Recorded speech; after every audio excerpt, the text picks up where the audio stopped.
ইমানের অধিকারী একজন লোক, আল্লাহর প্রিয় বান্দা, তাকওয়াবান লোক, পরহেজগার লোক। তিনি যখন আসলেন, ওমরে ফারুক রাদিয়াল্লাহু তাআলা আনহু আশ্চর্য হয়ে তাকালেন। উপস্থিত জনতা সকলে আশ্চর্য হয়ে তাকালেন। ওমরে ফারুক রাদিয়াল্লাহু তাআলা আনহু তাকে জিজ্ঞাসাও করলেন। তখন তিনি উত্তর দিয়েছিলেন, ওয়াউফু বিল আহদি ইন্নাল আহদা কানা মাসউলা। যে আল্লাহ তাআলা বলেন, তোমরা তোমাদের অঙ্গীকারকে, তোমরা তোমাদের প্রতিশ্রুতিকে রক্ষা করো, নচেত এই প্রতিশ্রুতি সম্পর্কে তোমাদেরকে কিয়ামতের দিন জবাবদিহি করতে হবে। ভাইরা আমার, ওই ব্যক্তি যখন এই কথা বললেন, ওমর ফারুক রাদিয়াল্লাহু তাআলা আনহুকে, হে আমিরুল মুমিনিন, আমার ঈমানি দায়িত্ব, আমার আল্লাহ তাআলা রব্বুল আলামিনের অর্ডার, আমার আল্লাহ তাআলা রব্বুল আলামিনের হুকুম, আমাকে আমার প্রতিশ্রুতি রক্ষা করতে হবে।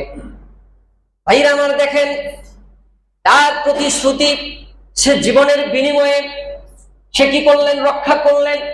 এই রক্ষা করার কারণে সে কি বেনিফিট পেলেন? পৃথিবীতে কি পুরস্কার আল্লাহ তাআলা তাকে দিলেন? দেখেন, ওমর ফারুক রাদিয়াল্লাহু তাআলা আনহু, তার প্রতি যে ভালোবাসা ছিল, তার যে শত শত গুণ ভালোবাসা তার প্রতি জাগ্রত হয়ে গেল। সুবহানাল্লাহ বলেন।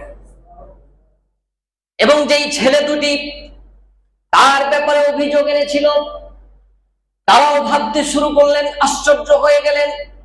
যেই লোকটি নিশ্চিত মৃত্যু জানার পরেও তার প্রতিশ্রুতি, তার অঙ্গীকারকে রক্ষা করার জন্য চলে আসতে পারে, সেই লোকটি কোনো সাধারণ মানুষ হতে পারে না। অবশ্যই এই লোকটি তাকওয়াবান লোক, পরহেজগার লোক। এই লোকটি জেনে শুনে কোনো অন্যায় করতে পারে না। আমরা এতে নিশ্চিত হতে পারি যে এই ব্যক্তি আমাদের পিতাকে জেনে শুনে ইচ্ছাকৃতভাবে হত্যা করেনি। অতএব এই ব্যক্তিকে হে আমিরুল মুমিনিন আমরা ক্ষমা করে দিলাম। সুবহানাল্লাহ।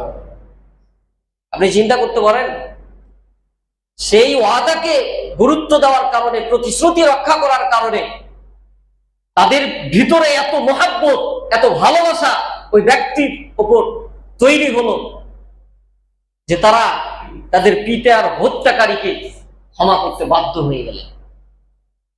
যেই লোক আমাদের পিতাকে ইচ্ছাকৃতভাবে হত্যা করতেই পারে না, ইট ইজ নট পসিবল। যার কারণে দেখেন, একটা তাজা প্রাণ শুধু বাঁচে নাই, গোটা পৃথিবীর মুসলিম জাতিকে সে বাঁচিয়ে দিয়েছে। সুবহানাল্লাহ।